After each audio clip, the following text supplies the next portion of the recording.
Merci à tous d'être présents. Je vais prendre un petit moment pour présenter notre conférencier Karl Mörk qui va tenter de répondre à la question pour savoir si les universités peuvent davantage contribuer à une intelligence artificielle publique et locale.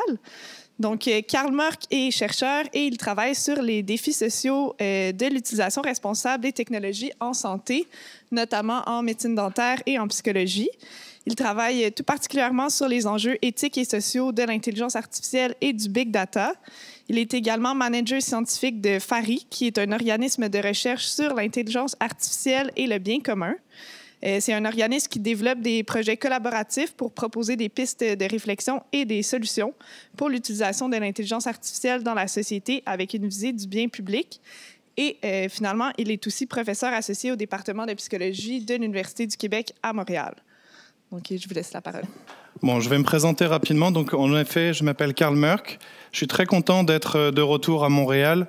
Je suis parti en pleine pandémie après plus de 7 ans passés ici entre l'UDM, l'UQAM, le MILA, l'Obvia, un certain nombre d'institutions ici. Donc, je suis un produit, j'espère pas trop illégitime, du système d'éducation québécois.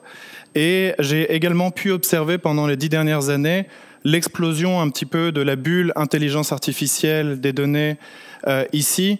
Et quand je suis parti à Bruxelles pour prendre la tête avec mon collègue Hans de Kank de FARI, un institut qui a été lancé par l'Université libre de Bruxelles et son pendant néerlandophone, la vraie Université de Bruxelles, vraiment je suis venu avec toutes les leçons apprises et un certain bagage qui a une tonalité et une saveur québécoise. Donc l'idée d'aujourd'hui, c'est un peu vous parler de est-ce que les universités peuvent contribuer à une IA publique et locale. La question peut sembler peut-être un petit peu redondante. Les universités, en tout cas, par exemple, souvent ont une mission d'utilité publique. Elles sont inscrites dans une ville et pour autant, on peut voir que le lien n'est pas toujours aussi évident. C'est pas parce qu'on est dans une université qu'on ne fait que des choses d'utilité publique ou d'utilité sociale ou qu'on aide le progrès par définition. Et également, on a pu le voir tout à l'heure, les universités, bien qu'ancrées dans une ville, peuvent également susciter, quand elles se développent, quand elles contribuent à un nouveau système, à pouvoir aussi poser des questions sociétales. Est-ce qu'elles sont vraiment connectées aux communautés dans lesquelles elles sont inscrites? Petite mise en contexte, j'utilise pendant toute la présentation l'expression une IA, mais je sais, je l'ai discuté avec des amis, notamment à Mila, c'est pour le profit, entre guillemets, de la discussion, mais la réalité derrière est évidemment beaucoup plus complexe du point de vue technologique. Et enfin, petit disclaimer pour mes universités, ce que je vous partage, c'est une opinion purement personnelle basée sur l'expérience et les années passées ici. Je pense qu'il y a 3 questions qui peuvent guider un peu la discussion d'aujourd'hui. C'est comment rendre les technologies d'IA accessibles au plus grand nombre. On produit ici dans les universités des connaissances de pointe. La question qui se pose, c'est est-ce qu'elles sont saisissables, accessibles, abordables pour le plus grand nombre, en particulier dans les endroits où on les produit. Ensuite, c'est comment accompagner une innovation d'utilité publique. On entend souvent le discours que l'IA peut contribuer au progrès, et si on a une approche un tant soit peu critique, on peut évidemment rapidement aller gratter la surface et dire que c'est pas parce qu'on a un développement technologique qu'il est nécessairement utile, qui doit être absolument implémenté, et donc il y a une discussion à avoir un petit peu au préalable. Enfin, une question pour moi qui est vraiment très importante, c'est celle de est-ce que c'est possible de concevoir une IA locale? On voit qu'en éthique de l'IA, on se pose la question, comme Lise Langlois avait pu le dire plus tôt ce matin, il y a la participation pour essayer de donner un reflet peut-être plus précis de qu'est-ce que les gens peuvent penser dans un certain contexte. Mais quand on parle d'intelligence artificielle du point de vue technologique aussi, qu'est-ce que ça peut vouloir signifier?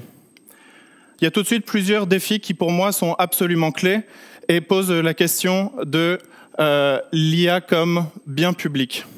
La première, c'est qu'on peut dire qu'on est dans un contexte d'IA privé, au sens où l'innovation en IA, son développement, même en recherche fondamentale, est très poussé par le secteur privé qui contribue à attirer de nombreux talents, à faire des investissements, notamment ici à Montréal, à contribuer à un boom technologique récent.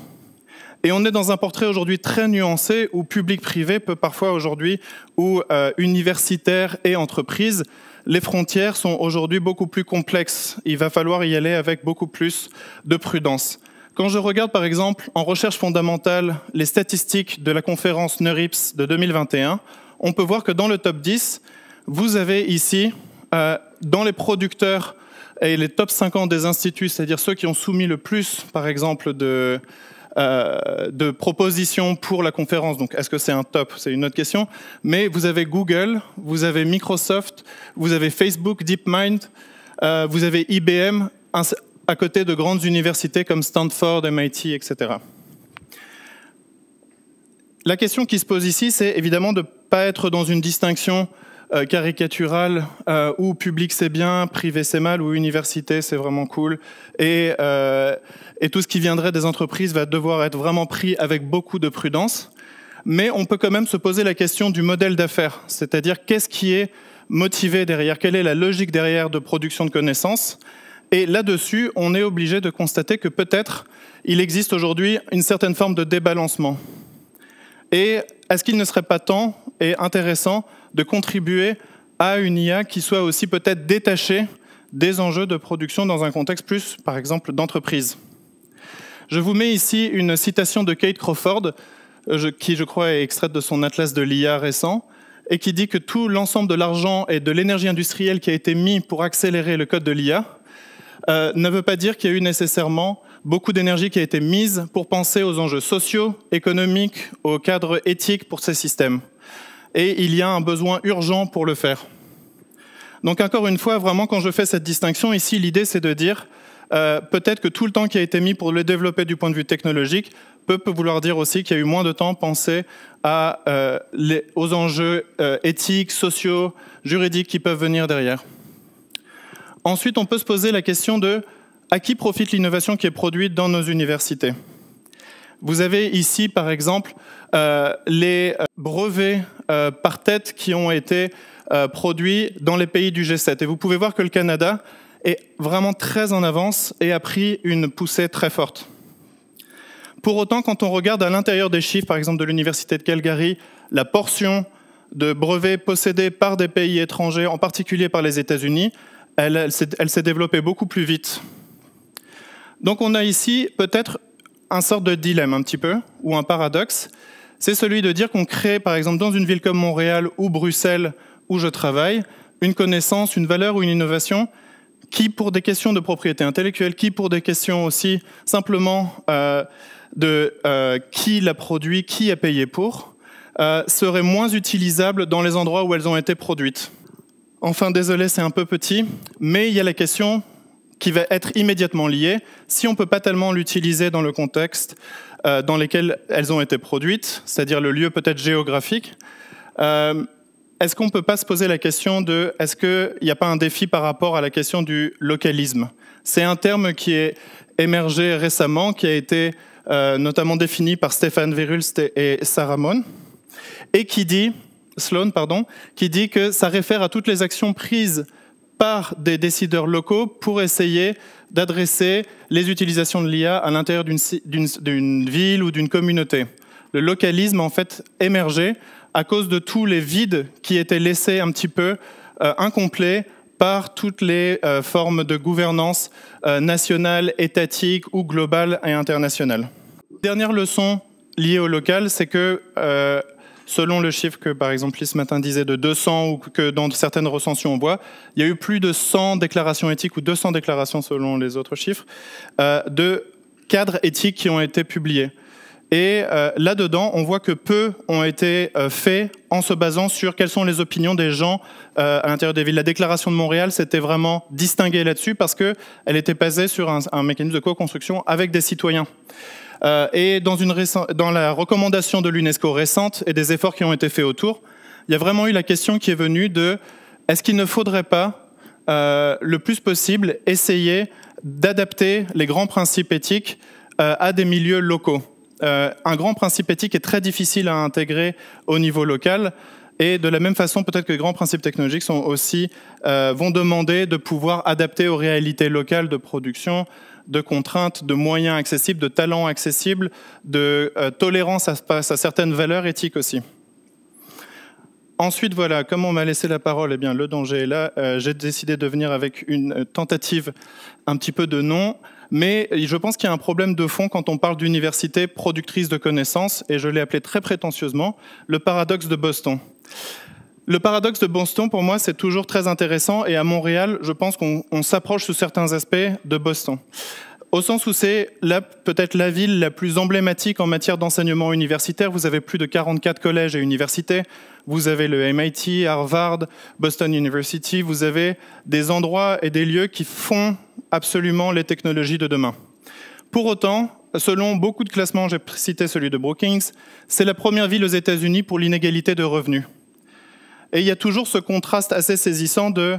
On est censé avoir dans ces 44 collèges et universités les experts mondiaux qui ont les réponses à tout. Et pour nous, c'est peut-être une leçon d'humilité. C'est pas parce qu'on produit ces connaissances qu'on a un sort de ruissellement positif sur toutes les communautés dans lesquelles on est. Donc en fait, la question qui se pose, c'est quoi l'impact local pour nos universités? Et ici, je voulais attirer votre attention sur un commentaire qui a été fait dans le Boston Globe, qui est voilà, ce grand journal à Boston. Et il disait que tout le boom technologique et en matière de santé a complètement failli à atteindre des parties et des portions complètes de la population, laissant les personnes avec des revenus moyens faibles et de plus grandes dépenses, avec moins d'opportunités pour participer à la prospérité de la ville que leurs voisins ont pu bénéficier.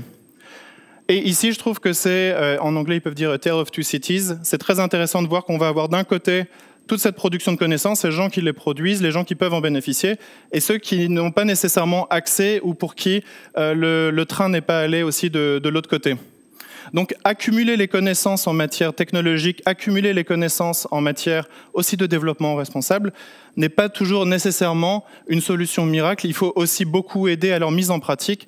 Et ici, il y a la chance au Québec d'avoir beaucoup de gens de laboratoires, notamment à l'Université de Montréal, qui pensent à tout ça, à accompagner les gens qui utilisent ces technologies à pouvoir le faire de façon plus responsable en santé.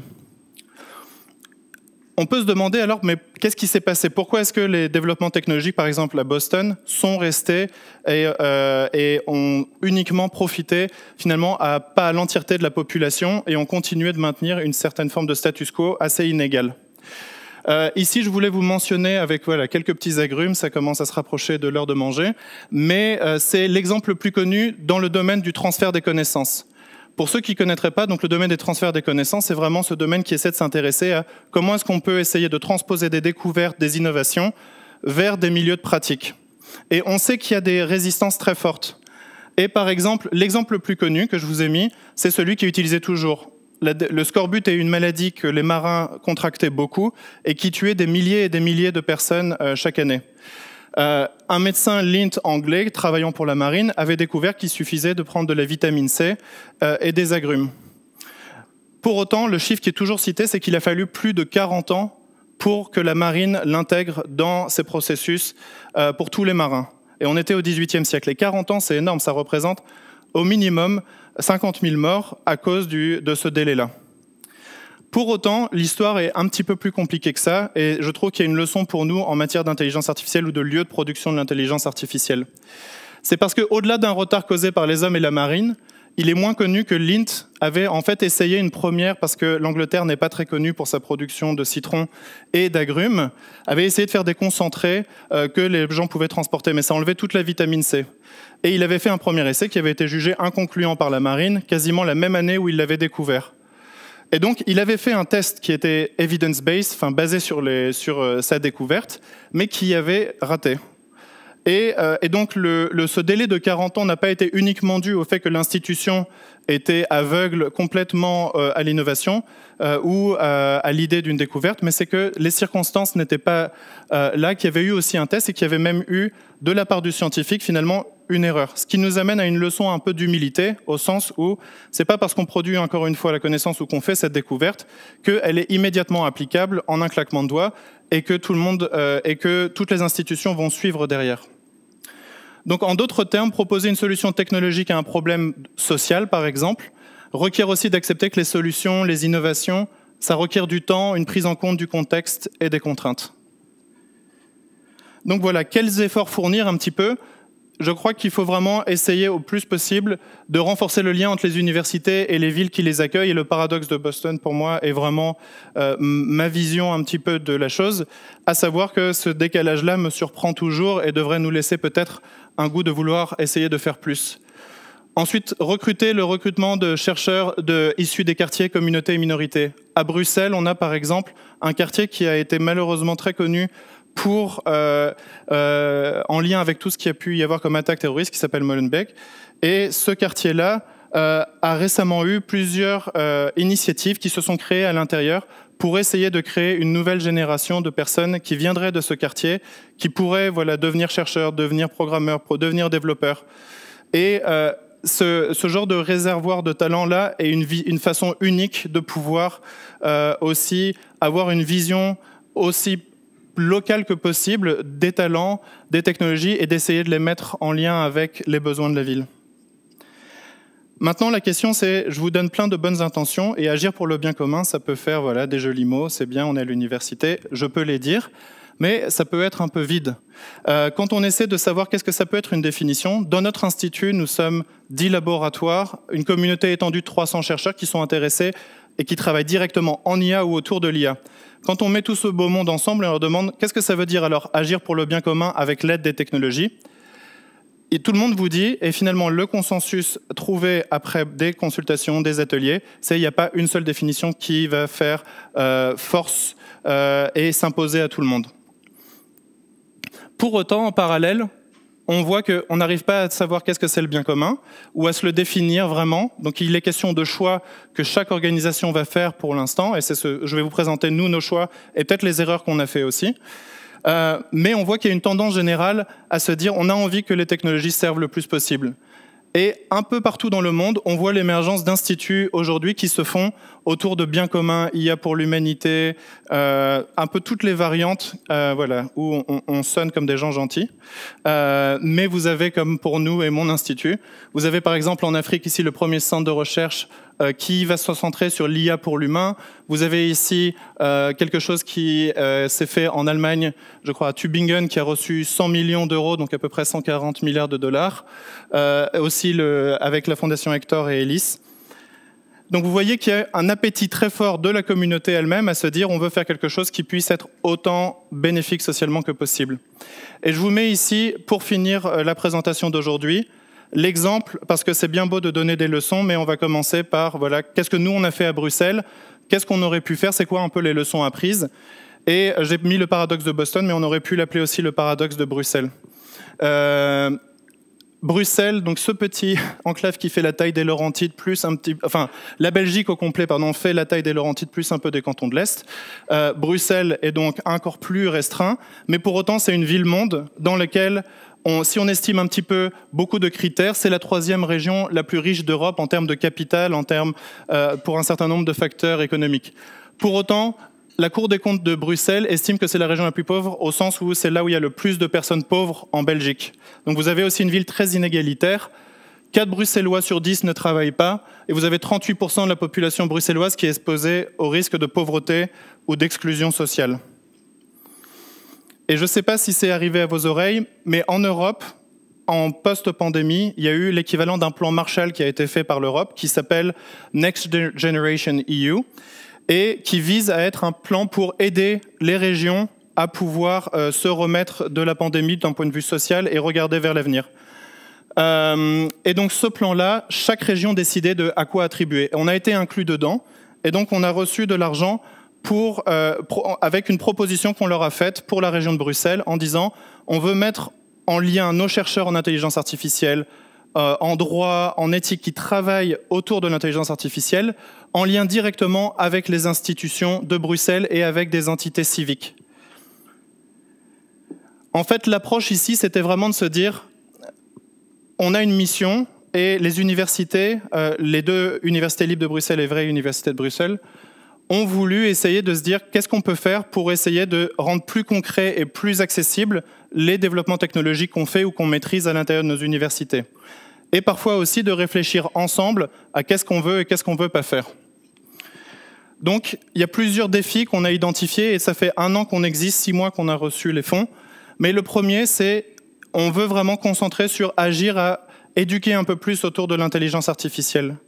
Pourquoi? Parce qu'on voit qu'il y a un certain nombre d'attentes mal alignées autour de cette technologie, en particulier dans le secteur public, où on voit une sorte de version de l'IA comme une baguette magique qui va régler tous les problèmes en matière de chômage, en matière de santé, en matière de circulation, d'énergie, un peu tout.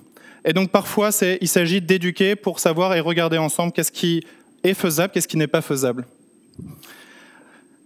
Donc on a une mission qu'on s'est auto-attribuée, on s'est dit notre vision de qu'est-ce que nos universités peuvent faire, c'était essayer, et c'est la saveur qu'on lui donne et qu'on essaie de lui donner le plus possible, de travailler autant que possible sur deux catégories d'enjeux. Une IA urbaine et publique, c'est une catégorie qu'on a formalisée avec les chercheurs en se disant on veut se concentrer sur des enjeux qui touchent la ville ou l'environnement urbain de Bruxelles tout particulièrement, et en se disant il y a une telle concentration d'humains, une telle concentration d'enjeux qu'il y a déjà suffisamment de matière pour réfléchir ensemble et faire des projets. Ensuite, l'autre enjeu qui se pose particulièrement, et je ne sais pas si vous avez entendu, mais on a eu énormément d'inondations en Belgique, on a eu un ensemble de choses qui affectent beaucoup d'autres zones dans le monde, mais en lien directement avec les changements climatiques, le développement soutenable devient une priorité absolue. C'est un petit pays et il faut absolument réfléchir à des moyens d'être aussi autonome énergétiquement et de pouvoir aussi faire face à tous les défis plus largement au-delà du climat. Un point de départ important pour nous, c'était on va essayer autant que possible de ne pas venir avec notre démarche d'expert et de dire ça c'est bien, ça il ne faut pas le faire, ça c'est pas bien.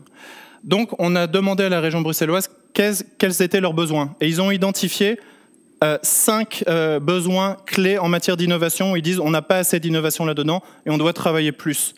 C'est le climat et l'énergie, l'optimisation des ressources, la mobilité, santé et bien-être et société participative et inclusive. Ça, ce sont 5 domaines que le gouvernement de la région de Bruxelles a estimé être là où il y avait des besoins prioritaires. Pour rendre ça plus concret, depuis les débuts, on a donc 4 projets déjà pilotes qu'on a fait, où il y a un consortium qui se fait entre des chercheurs en IA ou autour de l'IA avec les administrations. On a demandé aux administrations quels sont les besoins prioritaires que vous auriez de façon très concrète. On a donc, pour illustrer et aussi tester, on avait besoin de savoir comment est-ce qu'on peut travailler ensemble, quel cadre éthique adopter, quel mode de travail adopter, quelle est la facilité à pouvoir travailler avec ces autorités publiques. Spoiler, c'est difficile, mais dans les deux sens. Et les chercheurs, on est assez sûr généralement d'un certain nombre d'éléments, et peut-être que c'est vraiment pas une nouvelle pour beaucoup, mais aussi de l'autre côté, les préjugés et attentes vis-à-vis des chercheurs et inversement des autorités publiques rendent parfois les conversations complexes, mais aussi très productives. Et ces projets pilotes ont cette vocation-là d'essayer de tracer le chemin. Donc on a un projet en matière d'emploi, un projet en matière de simplification administrative. La Belgique est aussi connue pour avoir un certain nombre de règles qui se superposent et c'est parfois difficile d'y retrouver ces chats. Et donc ici, l'idée, c'est de savoir au niveau de tout ce qui va être produit au niveau de Bruxelles, autant que possible, repérer dans les textes les éléments qui pourraient peut-être nécessiter une réécriture. Développer une stratégie IA pour Bruxelles, c'est aussi nécessaire. Et enfin, le bien-être animal, il y a un marché noir qui cause énormément de souffrance animale, plusieurs milliards d'euros. Et pour finir, je vous montre donc, on est situé au-dessus de la gare centrale, et si un jour vous venez à Bruxelles, vous avez ce lieu ici, où on va ouvrir juste là, à peu près 2000 pieds carrés d'espace, où on va rendre accessible des espaces de démonstration de données IA robotique pour essayer de rendre plus concret qu'est-ce que c'est l'IA, mais qu'est-ce que c'est les enjeux éthiques, juridiques qui peuvent être autour aussi. À l'intérieur, on aura un pôle de service pour les citoyens où l'idée c'est d'entendre aussi de la part des citoyens pour pouvoir les consulter régulièrement et aussi entendre s'ils ont des idées par exemple pour leur quartier. Et voilà, pour finir un peu, il y a 2 risques que je veux mentionner. C'est qu'en faisant tout ça, c'est changer peut-être un peu la mission et la fonction de ce qu'on est habitué à faire en tant que chercheur. Est-ce qu'on est en train de passer dans une offre de service plus que dans une mission de recherche? Et c'est une ligne assez fine qui parfois peut être assez compliquée. Vouloir aller vers la communauté et le local, ça peut vouloir peut-être dire qu'on se retrouve dans un rôle qui n'est pas toujours le nôtre. Et donc on essaie de délimiter, on va travailler ensemble sur un problème complexe et on va essayer de le résoudre ensemble. Mais on ne sera pas ceux qui vont faire le produit logiciel, l'implémenter, le suivre plus tard. Le deuxième, c'est le risque de technosolutionnisme. Beaucoup de gens viennent vers nous en disant « vous êtes de l'IA, c'est génial, il y a un potentiel même politique », mais on essaie vraiment au plus possible de bien dire que c'est pas uniquement une baguette magique d'IA qui va régler le problème, et la meilleure façon d'apporter une expertise en IA, c'est aussi de parfois dire ça ne sert à rien, il y a dans votre cas, il y a peut-être d'autres besoins préalables qui doivent être mis en place. Donc voilà, pour finir, quelques pistes pour l'avenir. Holger Haus, qui est directeur de la Confédération européenne des laboratoires en intelligence artificielle, suggérait que chaque ville se dote d'un expert en IA du point de vue technique aussi pour répondre aux questions en interne et pour pouvoir faire le lien avec les expertises qui existent au sein de la ville. Et en conclusion, quelque chose qui me rend toujours très content de voir, c'est qu'on voit l'émergence au Québec, en Belgique, à Bruxelles, à Montréal, d'une génération de gens qui sont en train de travailler en IA ou autour de l'IA, qui veulent essayer de se rendre le plus possible utile face à beaucoup d'enjeux sociaux, face à beaucoup d'enjeux notamment développement soutenable. On observe une motivation très grande et parfois il n'y a pas encore les espaces pour le faire. Donc on essaie par exemple de donner des crédits universitaires pour les étudiants pour qu'ils puissent participer à des projets qui puissent être utiles, essayer de leur donner un peu voilà, une envie de contribuer, une envie de participer et de le cadrer. Donc j'ai essayé d'être voilà, assez ouvert sur le fait que être une université, quand on veut contribuer à une IA publique et locale, c'est un défi assez complexe face à toute la situation et la réalité de ce que c'est l'IA aujourd'hui. Et je vous invite aussi cordialement, le 5 et le 6 juillet à Bruxelles, pour ceux qui ont envie de voyager, on offre une conférence gratuite autour de tous ces enjeux et notamment de qu'est-ce que ça veut dire une IA dans la ville. Merci beaucoup. Merci beaucoup.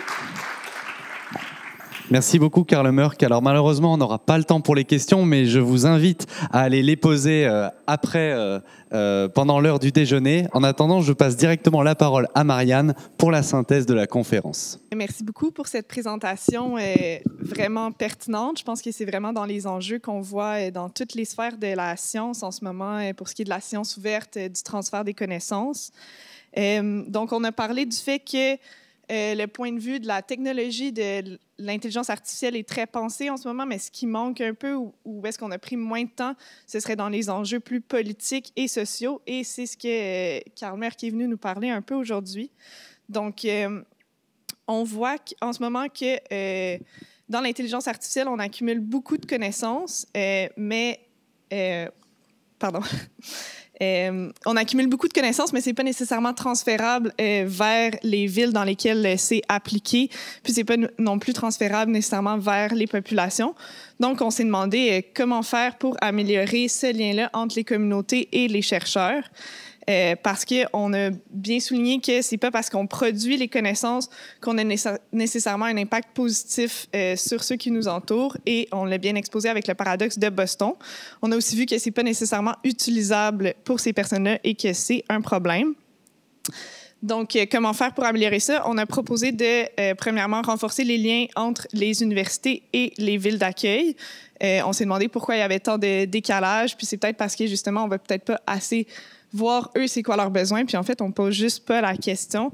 Une des solutions aussi, ça a été de recruter des futurs chercheurs qui sont issus des quartiers qui constituent la ville. Donc, je pense que vous avez vraiment utilisé le bon terme quand vous avez dit que c'était un réservoir de talent. Puis, je pense qu'on gagne à justement sortir de nos universités puis d'aller voir un peu plus loin d'autres types de connaissances qu'on n'a pas nécessairement. On a aussi parlé que c'était important d'éduquer la population sur c'est quoi l'intelligence artificielle, donc qu'est-ce qui est faisable, qu'est-ce qui nous est permis d'espérer avec cette intelligence-là pour éviter qu'ils pensent que c'est l'effet baguette magique et le risque dont on a discuté. Ensuite, qu'est-ce que concrètement les universités peuvent faire pour travailler sur ça? On a parlé qu'il faut aller voir les enjeux urbains, donc voir qu'il y a une grande concentration humaine autour des universités, puis il y a vraiment ce fossé-là d'experts et des locaux. Donc, d'aller voir les enjeux urbains, puis de manière très importante, d'aller voir les enjeux environnementaux, notamment le climat et l'énergie. Je pense que Farid l'a bien exposé quand ils ont demandé à la région bruxelloise qu'est-ce que vous avez besoin, c'est quoi vos besoins. Et c'est ce qui conclurait un peu ma synthèse là, pour faire le lien entre les chercheurs en IA et les institutions, donc s'inspirer un peu du modèle Farid et des erreurs nécessairement.